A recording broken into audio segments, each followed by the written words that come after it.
pleasure to welcome you to the Center's inaugural Hackett Lecture in Global Christianity. It's also my distinct pleasure and privilege to welcome Professor Afe Adogame from Princeton Theological Seminary to inaugurate this new annual series. Before I get too far along, though, please forgive me for reminding you to silence your cell phones. And I'd also like to acknowledge and thank the Department of African and African American Studies for co-sponsoring this event. And finally, as always, I'd like to thank the Center staff for making this event possible. The Hackett Lecture in Global Christianity is made possible by a gift from Jim Hackett, MTS alumnus from 2016, in honor of his father, Hugh Hackett, and part of a larger Hackett Family Fund established in support of Harvard Divinity School. With this gift, the Center for the Study of World Religions establishes on a permanent basis an annual event dedicated to fostering the study of Christianity as a global religion, particularly outside the contemporary West. Each year, a distinguished scholar will be invited to the Center to lecture on a theme of historical, social, or theological significance, with particular attention to the context of his or her own country or region. With the stimulus of this initiative, students at Harvard Divinity School will be able to investigate important developments in Christianity in a global context, and in this way also to engage wider academic fields across the university. This broader understanding of the Christian past and present makes possible more nuanced thinking about other religious traditions in the global arena. The lecture will be given each year by a distinguished scholar. She or he may be expert in historical or contemporary materials, but will be expected to speak to the current situation in the pertinent part of the world as well. There is no one better qualified to help us inaugurate this initiative than Professor Adogame. And I'd like to take this moment to thank my colleague, Professor Olupana, for bringing Professor Adogame's important work to my attention. Professor Adogame is the Maxwell M. Upson Professor of Religion and Society at Princeton Theological Seminary and is a leading scholar of the African diaspora. He earned his PhD in the history of religions from the University of Beirut in Germany and has served as Associate Professor of World Christianity and Religious Studies and Director International at the School of Divinity, New College at the University of Edinburgh in Scotland. He is no stranger to Harvard, no stranger to the CSWR. He just informed me that he lived right over there in 2003, before my time here. So welcome back. His teaching and research interests are very broad, but they tend to focus on interrogating the dynamics between religious experiences and expressions in Africa and the African diaspora, with a particular focus on African Christianities and new indigenous religious movements, and the interconnections between religion, migration, globalization, politics, economics, media, and civil society. He's published 16 books, monographs, edited volumes, and over 90 essays in journals and books. I will do him and all of you the favor of not listing them. Rather, I just want to say a brief word about his lecture this evening entitled Contesting the Local in the Global, African Christianities Within the Religious Cosmos. Professor Adogame will argue that the global stature of African Christianities, in the plural, indicates a shift in contemporary Christianity's center of gravity from the northern to the southern hemisphere. The story of African Christianities in the 20th centuries is one of faith in motion, where sub-Saharan Africa and the African diaspora serve as significant theaters for the ongoing dramatization of Christianity. His lecture will interrogate how and to what extent demographic mobility, civic roles, and public visibility in Africa and the diaspora have put African Christian communities on the map of the contemporary religious cosmos. Drawing from recent ethnography, he will explore how these communities are involved in processes of religious, social, and cultural capital engineering while confronting barriers to development and civic engagement. So please join me in welcoming Professor Adogame.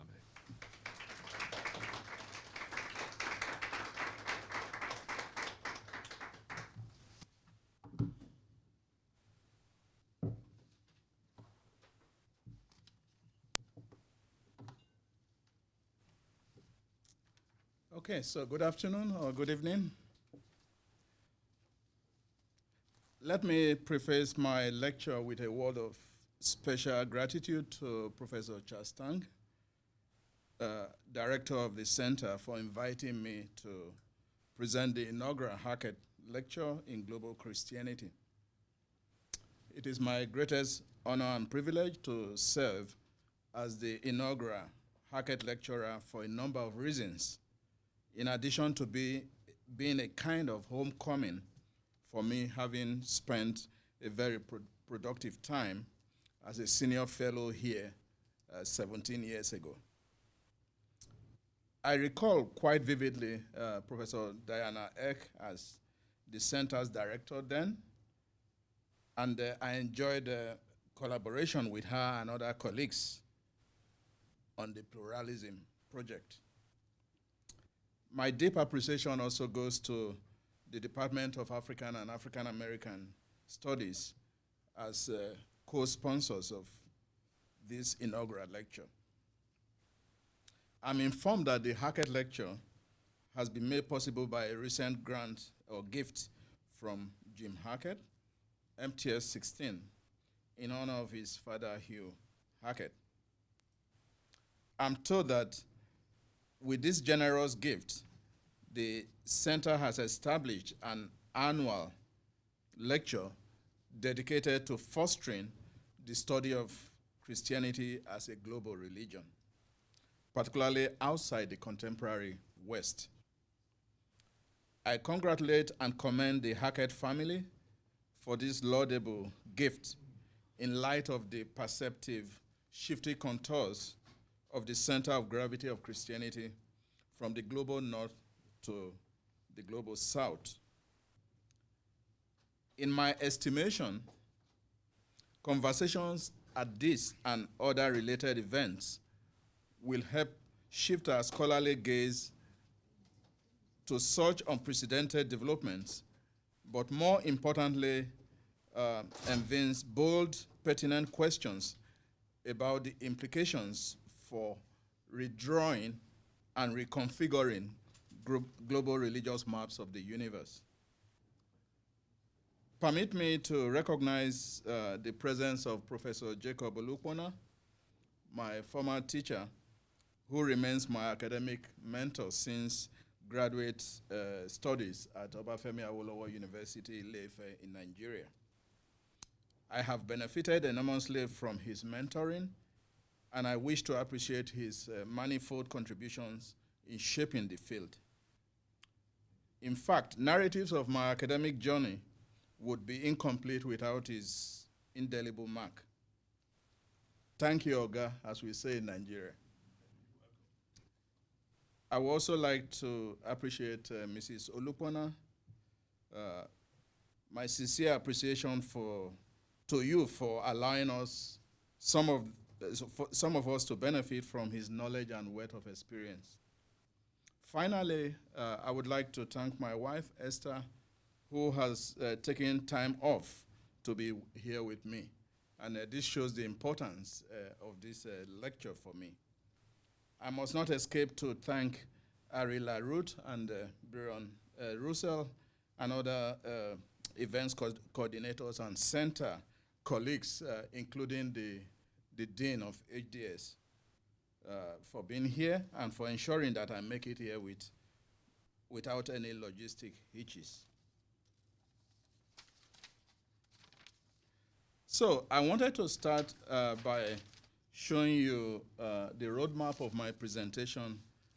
With that brief introduction, I will attempt to mirror African Christianities as a dancing masquerade and move on to talk about the politics of global religious dynamics. And I will spend a bit of time on the concept global Christianity or world Christianity. And then finally, engage the public sphere using a case study of the Redeemed Christian Church of God. And finally, with time allowing me, demonstrate the unfolding of local, global, transnational religious spaces using the case of the Redeemed Christian Church of God. So, mirroring African Christianities as a dancing masquerade. Chinua Achebe's symbolism of a masquerade is a useful starting point for mapping African Christianities. He suggests that in order to describe a dancing masquerade, you have to move with it. According to Achebe of blessed memory, I quote, "I believe in the complexity of the human story and that there's no way you can tell that story in one way and say, this is it. Always there will be someone who can tell it differently depending on where you are standing. The same person telling the story will tell it differently. I think of that masquerade in Igbo festivals that dance in the public arena. The Igbo people say, if you want to see it well, you must not stand in one place. The masquerade is moving through the big arena, dancing. If you are rooted to a spot, you miss a lot of the grace. So you keep moving. And this is the way I think the world stories and the story of Christianity should be told from many different perspectives," unquote. This description of the world in terms of a dancing masquerade is for me very illuminating. While masquerade as a typical phenomenon is used in representing and invoking African cultural and indigenous values, metaphorically, I find it useful beyond its aesthetic, artistic significance to represent the dynamism and fluidity of African Christianities as a faith on the move.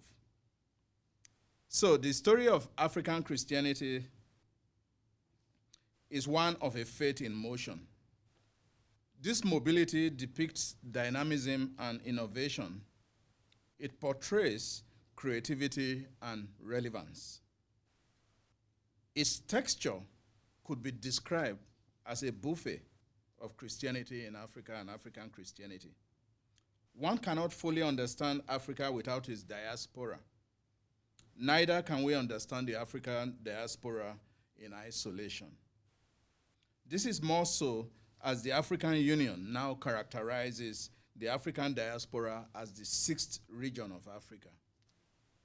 This nexus has religious, cultural, political, economic, social, and strategic import that cannot be undermined. Thus, a pictorial image of a masquerade with its multiple colors depict the different shades and iterations of Christianity in Africa and the African diaspora.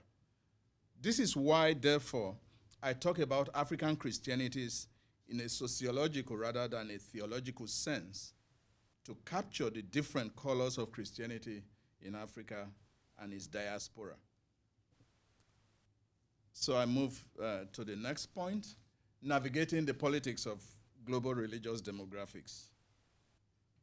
The Center for the Study of Global Christianity at Gordon Conwell Theological Seminary, the World Christian Encyclopedia, now in its third edition, the Pew Research Center's Forum on Religion and Public Life, for instance, the Pew Templeton Global Religious Futures Project, and the Atlas of Global Christianity have provided robust demographic data, such as geographical distribution of the world's Christian population. So extensive statistical information, which I find both helpful but also controversial. So I shall spend a minute drawing from these findings to demonstrate African Christianities within world or global Christianity as an instance of contestation of the local in the global. Christians in America and Europe are often surprised to learn that the largest Christian continent today is Africa, going by demographic information provided by these sources I mentioned. For instance, there are more Christians in Africa, some 520 million, than in the United States, Canada, and Mexico combined, 380 million. In 1900, only 2% of the world's Christians lived in Africa. In 2005, nearly 20% of the world's Christians lived there. Demographic projections from the Pew Research Center indicates that the global Christian population has been shifting southward for at least a century and is expected to continue to do so for the next 4 decades. But Europe's share of the world's Christians will continue to decline, while sub-Saharan Africa's will increase dramatically. This is what came out of their research. Nearly half of the world's Christians already reside in Africa and the Latin America Caribbean region. By 2050, those 2 regions will be home to more than 6 in 10 of the world's Christians. The report continued. In 1910, Europe was home to roughly 2/3, 66% of the world's population, Christian population, with North America a distant second with 15%.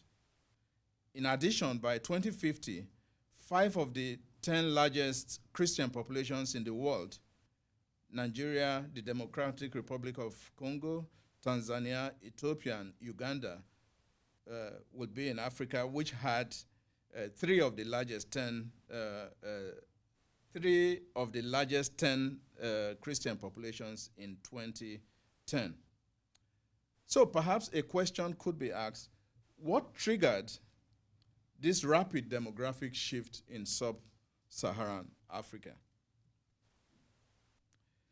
Pew Report 2017 suggests that this shift in the regional concentration of the global Christian population is being driven by a combination of demographic factors, including fertility, age, and migration, as well as religious switching into and out of Christianity. As their findings further reveal, in sub-Saharan Africa, Christians on average are relatively young and have more children than their co-religionists elsewhere, contributing to the projected rapid population growth in the decades ahead, unquote. The same report added, quote, by contrast, European Christians are much older and have fewer children. In addition, large numbers of Europeans who were born Christians are leaving the faith, with some of them to join the ranks of the religiously unaffiliated, what is now known as the religious nuns. As a result, the share of all Christians living in Europe is expected to decline from nearly a quarter in 2015 to just 14% by 2060. Religious switching out of Christianity also is projected to drive down the share of the global Christian population in North America from 12% in 2015 to 9% in 2060.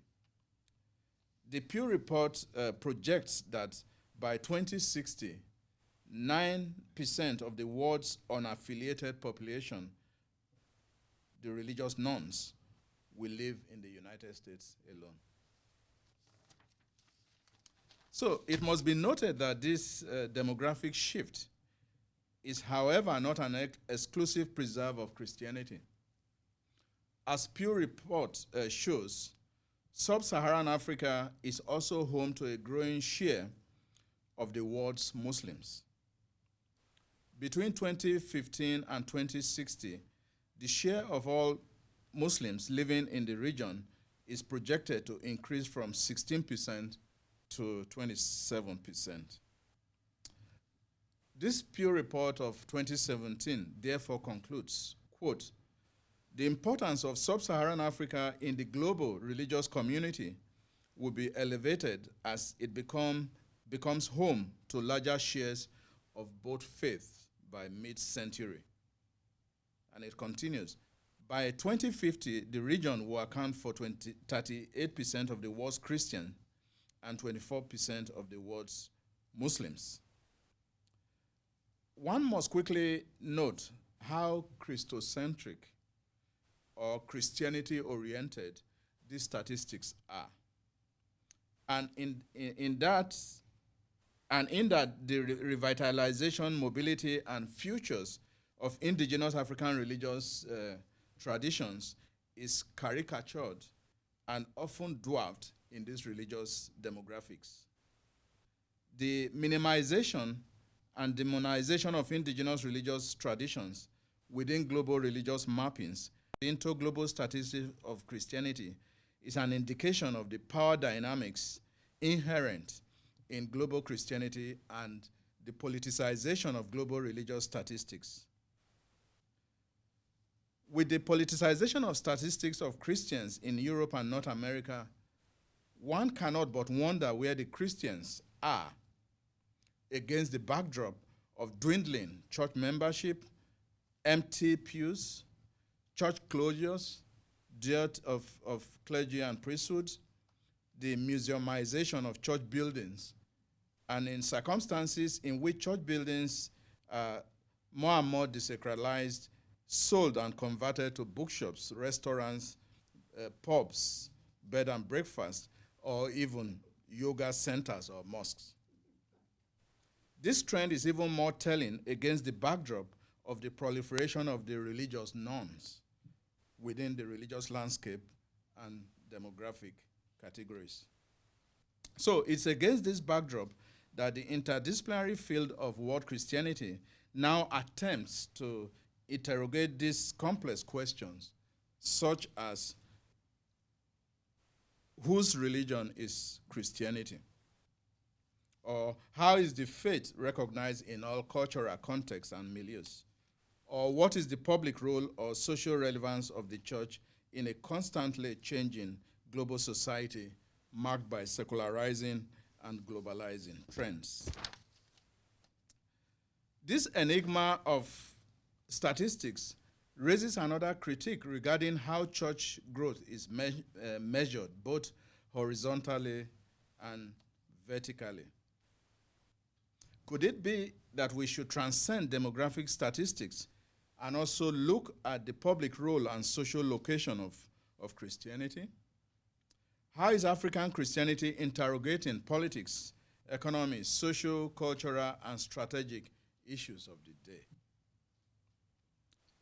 So before I move to addressing some of these concerns, let me briefly highlight another terminological debate about global Christianity or world Christianity.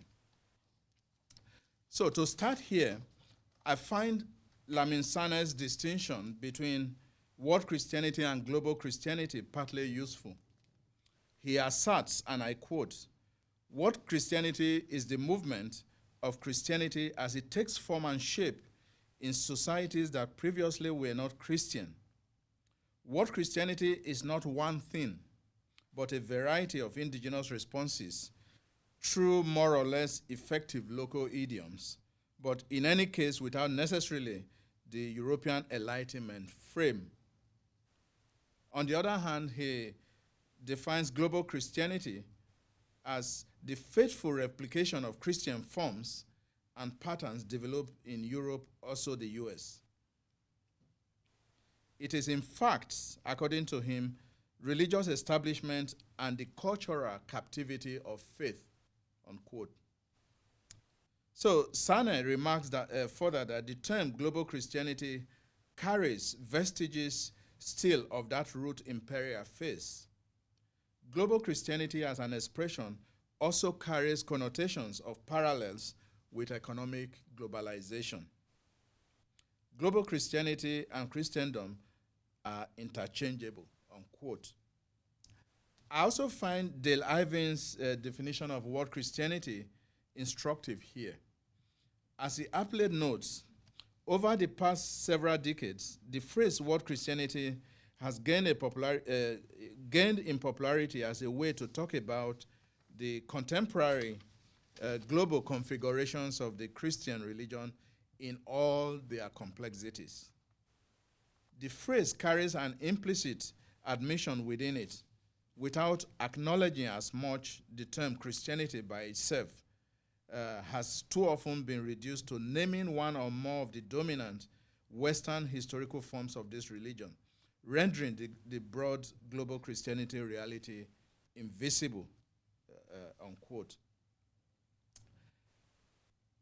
To this, we must emphasize the interface between the global South and its diasporas in both the southern and northern hemispheres, but also think about the South-South dynamics, South-South networks, which are often ignored in these binaries of South and North and North and South. And in this case, we often forget about the East as if it's religiously bankrupt. So the discourse on the shift in the center of gravity, as championed by scholars like Andrew Walls, Philip Jenkins, Lamin Sanneh, has been irritating to the ears of some scholars, including Robert Whitnall, Mark Knoll, Paul Gifford, whose works privilege extraversion and ecclesiastical externality in demonstrating the exploitation of American Christianity or gospel. I would argue that such a backlash is akin to skewed interpretations of globalization as synonyms for Americanization of the cosmos.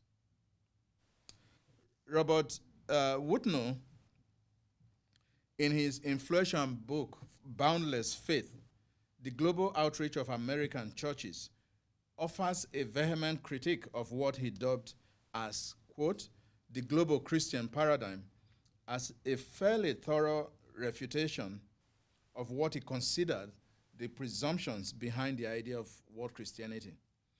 Whitnall describes world Christianity's central presupposition as the assertion that Christianity's center of gravity is shifting to the southern hemisphere.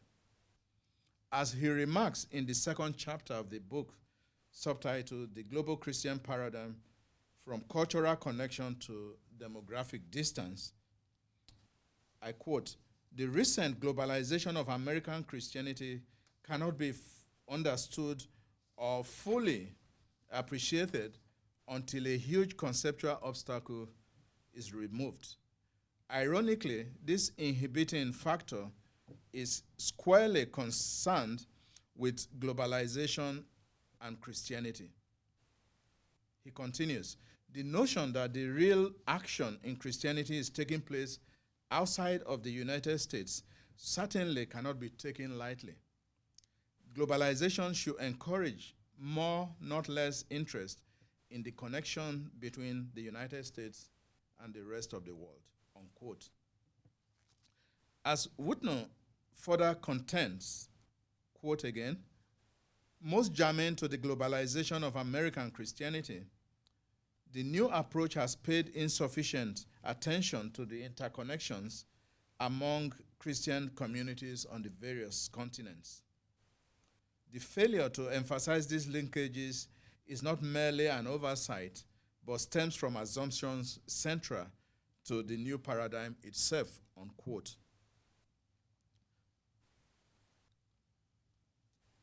Whitnall is apt in raising the need to further nuance the world Christianity narrative to explore the interconnections among Christian communities on the various continents. This is hardly a novel call. However, his privileging of American Christianity in this religious encounter and exchange is somewhat suspicious and smacks a narrow rendering of the concept of global Christianity. Second, his unilinear approach to religious transnationalism, that is, in rethinking the international role of U.S. churches and prioritizing U.S. support everywhere, belittles the complexity of the polycentricity of Christianity, what has been well argued by Klaus Koschoke from the Munich School, the South-South networks, but also the South-North dynamics that is now enriching the discourse on world Christianity. So one can suggest, therefore, that his simple characterization of world Christianity, or what he calls the global Christianity paradigm, in terms of demographic consideration, as in one of the chapters, Counting Christians, is evidence that he's probably not abreast with the robust historiography of the emerging field of world Christianity. Woodnow questions the narrative of world Christianity as what he calls the global Christian paradigm and waves off the concept global Christianity as a fairly recent invention. Although Woodnow provides a useful genealogy of the concepts here, he also conflates their meanings and history of usage. Steve Brow, Paul Gifford, and Susan Rose, in their book Exporting the American Gospel, are collaborators with Robert Woodnow in this project of extraversion and externality. In this book, but also in other works of Paul Gifford, they canvass that African churches have been reduced to a state of penury as a result of the collapse of African economies, and consequently that the continent has become increasingly receptive to a form of Christianity that is new, fundamentalist, American, and through which its resources, personnel, and technology exert overbearing impact on African religious landscape. This scholar suggests that American sources and missionaries are systematically flooding the African continent and forming a crucial dynamic part of the African revival. They even tease out the externality of the prosperity gospel to African religious sensibility, waving it off simply as a hiccup and a byproduct of American Pentecostalism. It is, just to summarize this, it is difficult to sustain this strand of argument which privileges ecclesiastical externality and extraversion in explaining the public role and demographic stature of African Christianity.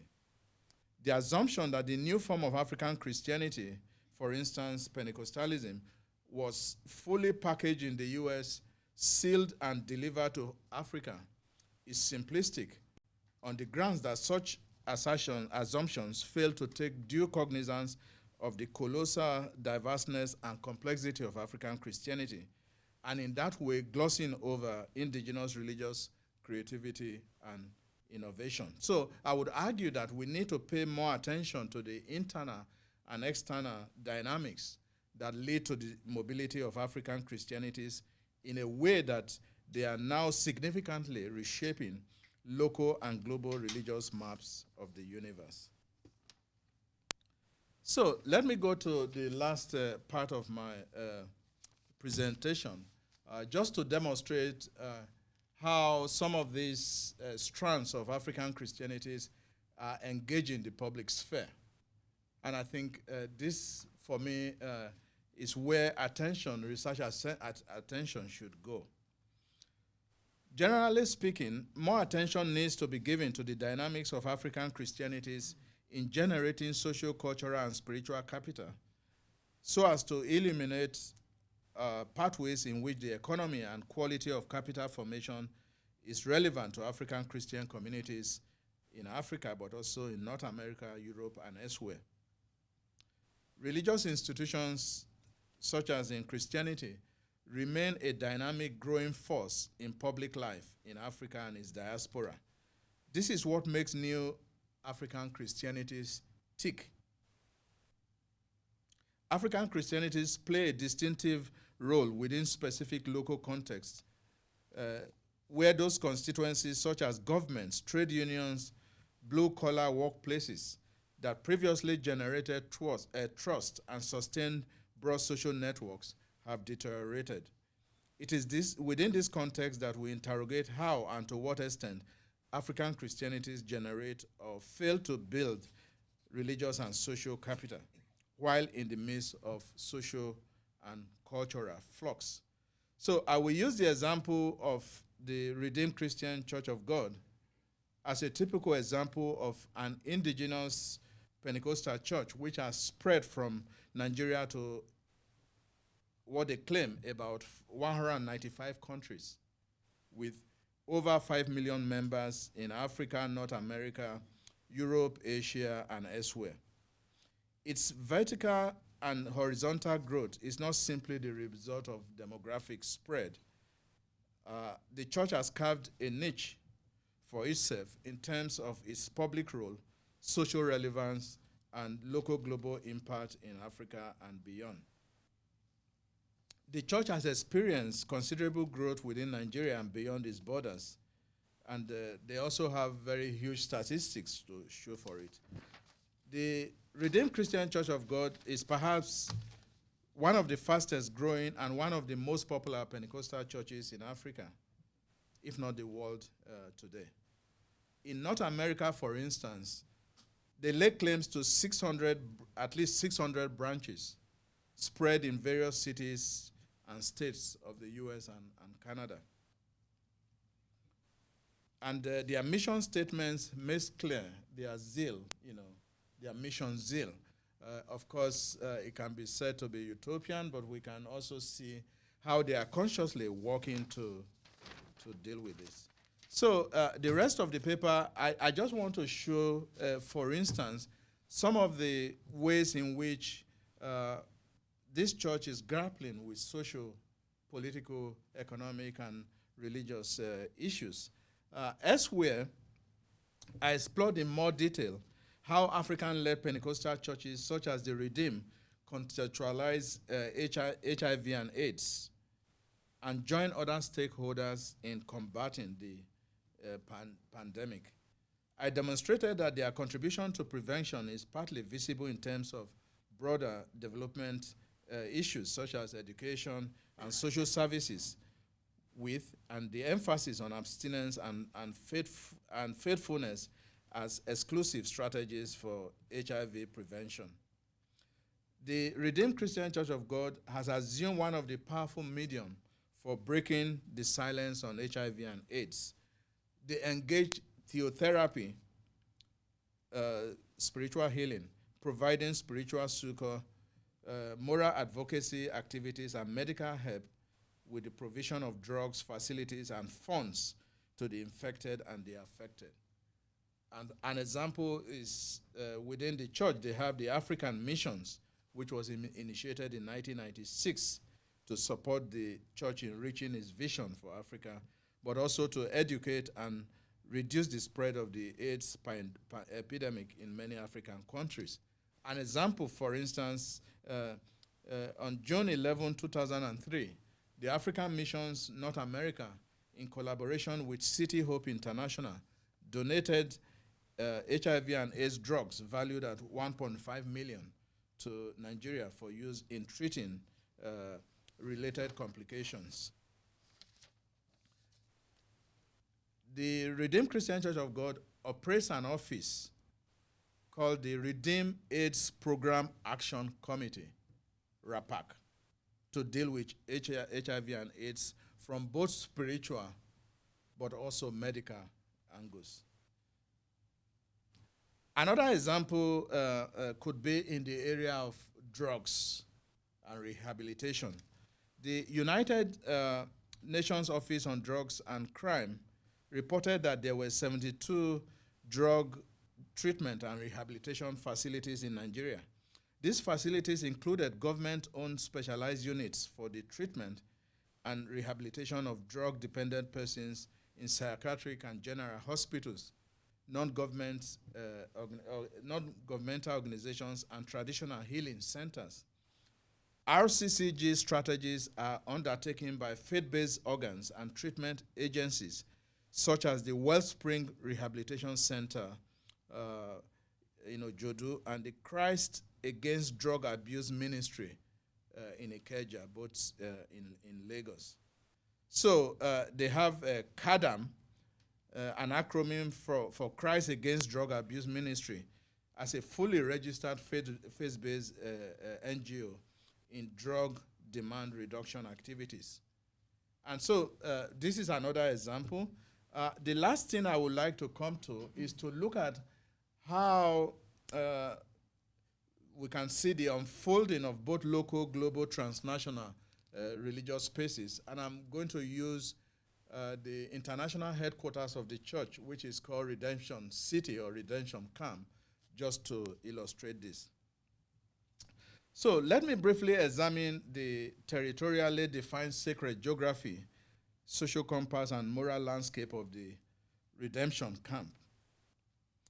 I locate the Redemption City as a transnational religious and social space, a network hub that hosts major religious events, transmits spirituality and religious ideologies, represents a home away from home to global visitors, and a pilgrimage haven for members and non-members alike. A guided tour of the Redemption City, which could last several hours, revealed its fluid, contested physical borders and emerging boundaries, spiritual ecologies, socio-economic loci, and its complex geocultural topography. The Redemption City hosts annual Holy Ghost Festival, Holy Ghost Congress, and the annual convention, which represent the largest gatherings of the church. These programs could also be gleaned through national television channels, cable TV, also RCCG Dove Television, and live streaming through RCCG YouTube channel, Facebook, Twitter, and other social media all over the world. So the festival, the congress, and the convention become an annual hub within a transnational religious space of the Redemption City that brings together people networking along the contours of religion, business, politics, and economics. So the embodied space of the Redemption Camp, and as we shall see, its reproduction in the Nigeria diaspora, exemplify as transnational religious and social spaces of contestation, innovation, and change. This site, as I mentioned, doubles as the international headquarters. Physical facilities in the 2,500 hectares of land include a new auditorium measuring 3 by 3 kilometers. And it can be argued this is the largest auditorium in the world. And this has a seating capacity of over 3 million people to host major events, including the Holy Ghost service, the Congress Monthly, and the week-long annual convention. The new facility replaces the old Congress Arena with a capacity of 500,000 worshippers. Redemption City has more than 30,000 residents and an infrastructure, residential estates, and business facilities characteristic of a modern African city. And as you can see, this is the Redemption City, which has at least 150 facilities, and it has created a new city of its own. This was non-existent, but because of this space, the creation of this space, it has generated a new city. And there's a lot I can say about this, but I see that the time is almost up for me. So the religious geography of the camp encompasses physical structures, including conference centers, guest houses, a presidential villa, when the president and other politicians are visiting. It also has, at present, there are 11 banks that are located in this space alone. And the facilities, is interesting to see what really transpires in this space. But what for me is very important is that we need to begin to tease out what transpires in this place, because it's not just a religious space. It's also a business space. It's also a political space. It's an economic space, with housing estates springing up here and there. So you could see it a bit, I think it's a bit blurring, but what is interesting for me, just to come to the end, is the reproduction of this space in the U.S. The Redeemed Christian Church of God has its North American headquarters located in Dallas. And there's an attempt to reproduce these facilities in a multiplicity of ways, leading one journalist to refer to it as African Church Plans Christian Disneyland. And I think these are issues that we need to begin to think about to try to understand how some of these African churches or African-led churches are negotiating both local and global spaces. And they are contesting space that is religious, but also economic and political and cultural and social. And so this is what I would like to share with you this evening. Thank you.